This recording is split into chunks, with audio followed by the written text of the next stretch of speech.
I hope you guys are doing well. Welcome back to the Filmora video editing series. So in the last class, we have discussed about the title, that how you can add the text and all the things.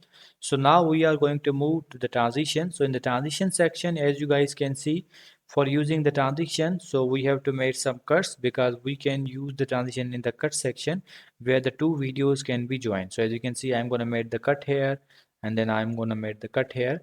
So I'm going to here and we have to use some videos here. For example, I'm gonna put this picture here and I'm gonna do this here, and now I'm gonna make the cut here, and then again I'm gonna use this picture here.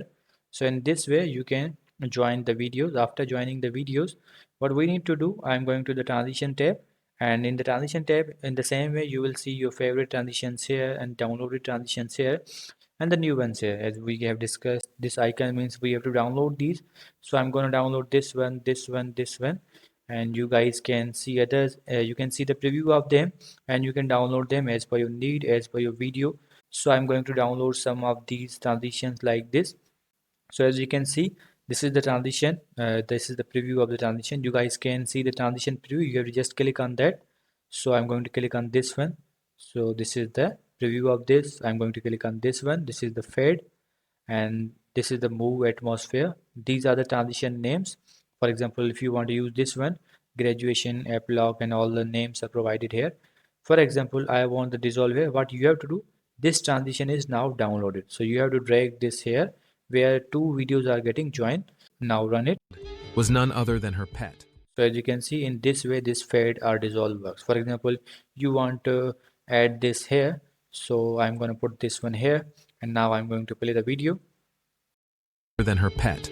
So as you can see, in this way the transition tabs work. So if you double click on the transition, you will see some properties related to transition. So as you can see here, the transition duration, that what the transition duration should be. For example, if you want for the 2 seconds or under the 2 seconds, you can also do that. If you want that this duration should be applied on all the transitions, you have to click on the apply to all. This setting will be applied to all. So you have to click on the OK. So in this section and the transition will work. If you want to reduce the transition duration, you guys can also reduce that from here. You have to drag like this and the duration will be reduced. So in this way, you can put the transition and reduce the size. So I hope you guys understand this video, that how you can use the transitions in your video. So see you guys in the next video.